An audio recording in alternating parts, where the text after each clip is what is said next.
It is a hot July afternoon on the east coast of the US. The year is 1969, and this day will go down as one of, if not the most important ones in human civilization's history. The day a human is said to walk on the moon.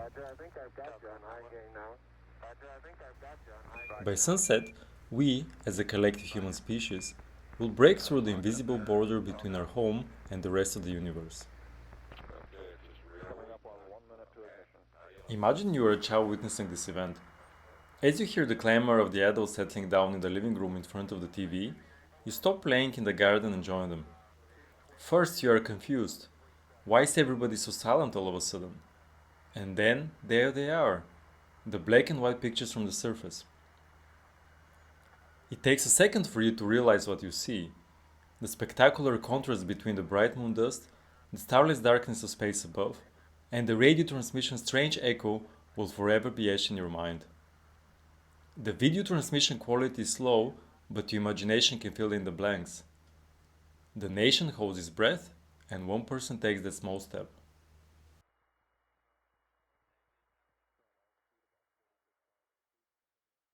For everybody who witnessed it, this was a watershed moment. They felt as if this was the first day of the rest of their lives, that nothing could ever be the same again.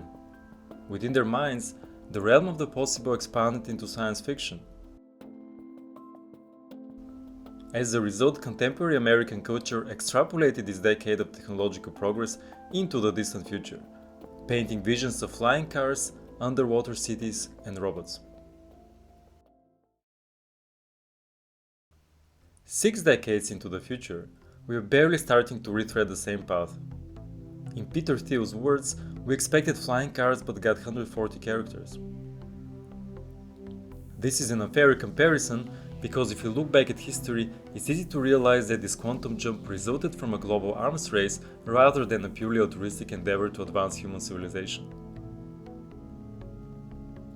Still, the memory of black and white static and echoed words was enough to inspire a generation of scientists and give everyone else a vision of a new future.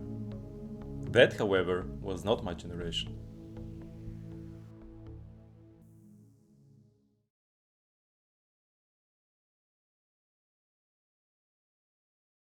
As I grew older, I became curious how the Eastern Bloc reacted to this news. Fortunately, I could ask someone who lived through it directly. My parents were born at the same time as this golden American generation, but on the other side of the world, under the Iron Curtain. News of this momentous event did reach them eventually, but at a much slower pace since the government propaganda needed time to decide how to show the story to the masses. Not everybody even had a TV at that time, and my father told me stories of how the whole neighborhood gathered in the living room of that one family that had one. They continued to live their lives as before. For them, nothing changed. So what is the problem with this lack of a future vision? When you hear that word, future, what do you imagine? If you had been there to ask the question, it would not have mattered if you had asked an American or a Soviet teenager. You would get a similar answer. The future is bright for all of us, and space is the next target. Fast forward 70 years into the future, what would a young person say today? The answer would be very different. You will get a dystopian answer, or at best an uninspired one, with no concrete vision of the future. The year 2075 brings AI taking over, viruses, nuclear war, and climate catastrophe.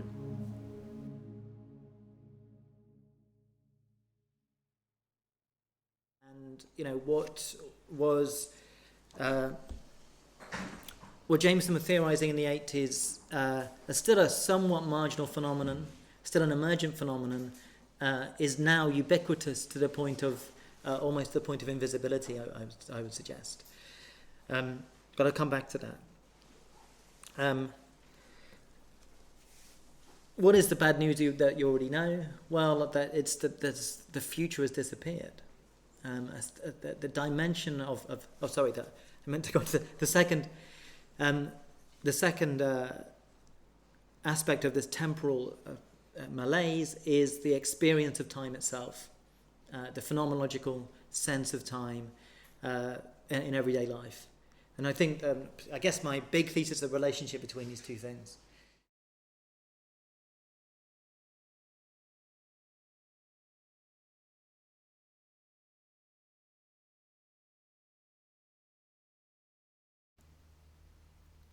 Human civilization's rapid technological and social progress can be deemed unnatural, at least for our psyche, which remains pretty much the same as thousands of years ago in the hunter-gatherer societies. 30 generations ago, in the early Middle Ages, very few things, if any, would change in the lives of everyday feudal subjects. There would be no reason for the parents of a child in Bohemia in the year 1153 to expect a different life for their descendants. They would still get up before sunrise to start working the fields, go to church on Sunday, and occasionally go to war with the neighboring province. All of that was about to change in the 19th century, so much so that change itself became the only constant. Relatively significant changes were readily observable by a single individual in one generation. The 21st century is ushering in even more changes within a single person's lifespan. Nowadays, people can expect at least one major revolution, such as the internet, while they're alive. Humans have grown accustomed to extrapolating the rate of change into the future and currently in an exponential direction. It doesn't matter if it's a negative or a positive one from the point of view of progress. In the early 20th century, the first signs of social progress made people feel optimistic about the future, perhaps for the very first time. Henry Ford introduced a 40-hour workweek for his employees, and worker unions expanded since the Royal Commission of Trade Unions recognized them in 1867. The Golden Twenties in Berlin made people forget the horrors of the First World War. But there would be no forgetting what was already brewing in the city streets. The Second World War disaster dented the idea that technological progress alone is enough for the prosperity of our species, and it can be the very thing endangering its existence. It revealed that the extrapolation to a positive future in the works of Jules Verne and others could disappear overnight by a colossal reversal to the more basic instincts of our nature, in the form of a global conflict. These examples mark junctions in history where a rapid positive change in the future was expected at scale.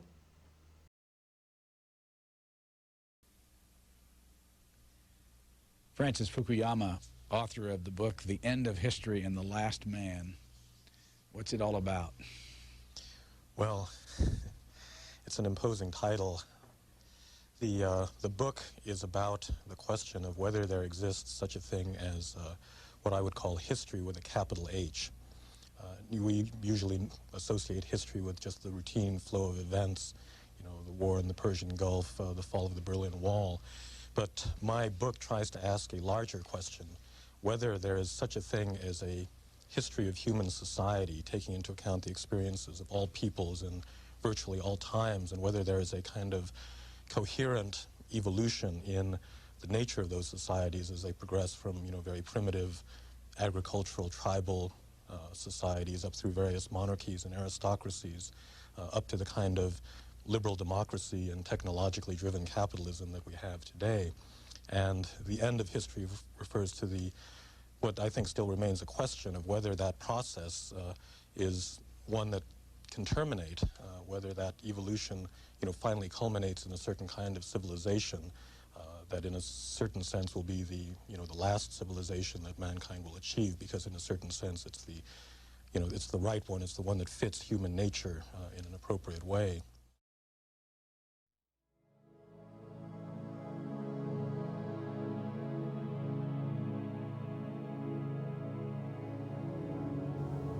Unfortunately, due to the wars in the middle of the 20th century, Fukuyama's end of history coincided with the death of the future. It's also easy to observe in our own culture today.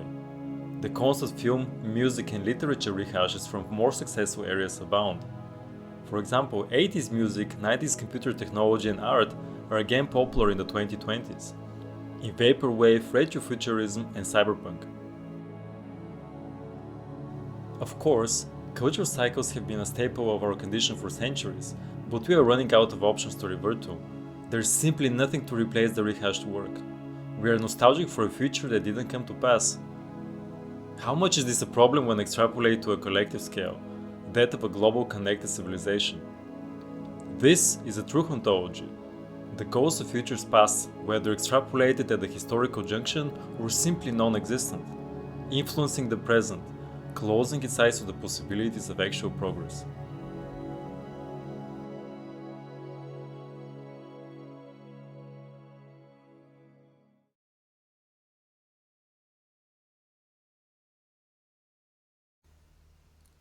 Often, we can only consciously realize the peculiarities of our life's history and views only when contrasting with those of another.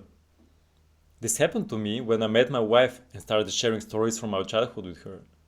I told her how I spent summers gathering Colorado beetles on a field in eastern Ukraine and was reading old copies of Pushkin and Tolstoy. As someone who grew up in Western Germany, this reminded her of stories she used to hear from her own grandmother, a person almost 3 times my age, 2 generations away. This was the very first time I felt out of step with the Western timeline, but it would certainly not be the last. Because of these conversations, I started observing my past through a different lens.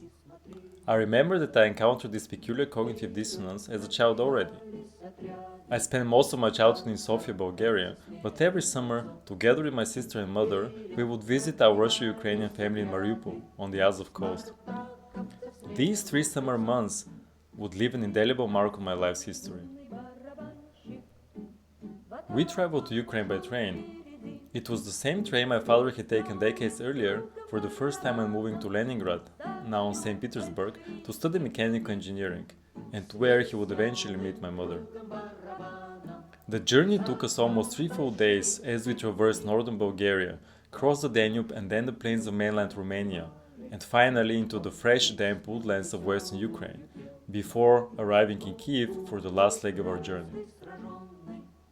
In the capital, we would switch to a proper Soviet train called Platskat for a final trip to Mariupol. On day 4, we would be greeted by the sound of seagulls and the thickness of the humid air on the coast next to the train station.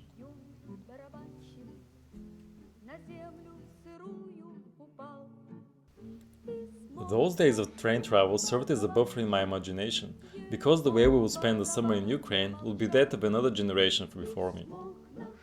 I remember the old house that my grandparents built themselves in the 50s.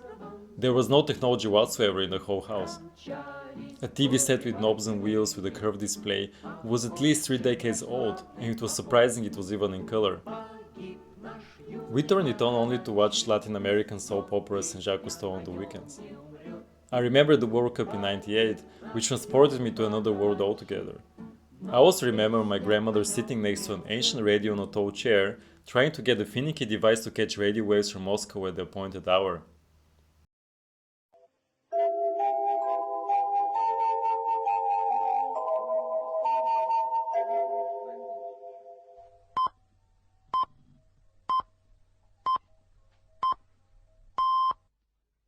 Говорит Москва. Московское время 8 часов.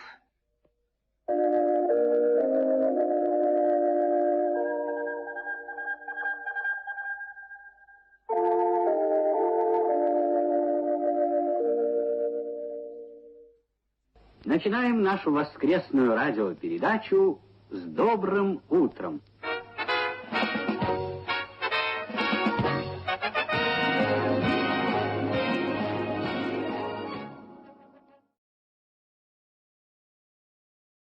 She was a communist through and through and told me stories of the great Soviet Union and how she still votes for the KPRF. There was not much to do in the summer other than go to the beach, right next to a pioneers camp. Yet another thing that convinced me that I lived in the USSR. The tram we took to get to it, in Mariupol, was just a repainted version of a model that was used in the 60s already. Other than that, I spent the summers perusing the literature at home. Stashed between various propaganda and Marxist literature were the journals Nauka и Жизнь, Science and Life, which introduced me to Soviet futurism. I imagined we would build a bright socialist future, where the whole planet is united and we spread into outer space. This contrasted strangely with the few books that I managed to bring with me on the train: Jurassic Park, Tom Sawyer, Lord of the Rings, Treasure Island, and Alf. Reading was the most fun we had, because we also worked the fields. The view of Azovstal next to one of our fields, the largest steelworks of the Soviet Union, the size of a small city, made me further believe in the wonders of communism. Only much later did I discover that the lack of technology in my grandparents' house was by choice. I only had to walk 20 meters to a neighbor's house to play computer games. But I didn't know this then, so it didn't exist for me. I was in a magical place, stuck in between histories. And I inherited the same dreams of a space-filled future that my parent generations had. Different from Apollo, but ambitions nonetheless. This vision of the future started fading away once I synced to the Western timeline when I moved to Germany for my studies. From then on, I began to inherit the prevalent dystopian, futureless vision, with only significant effort in remembering a different timeline to keep it at bay.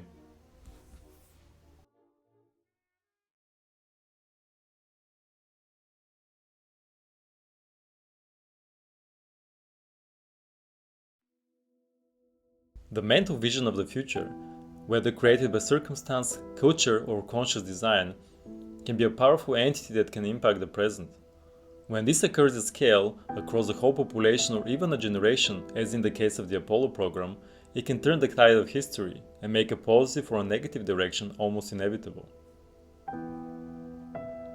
Our culture and state of progress indicate that in vast parts of the new generation of the Western world, there is a lost future.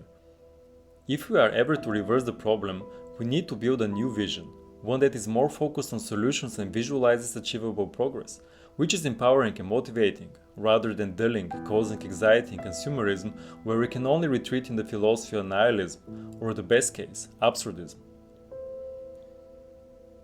Otherwise, we risk haunting our minds, becoming stuck at the very end of history, just as the window of opportunity for a limitless future opened in July of 1969, remaining a crowning achievement as a civilization and a species.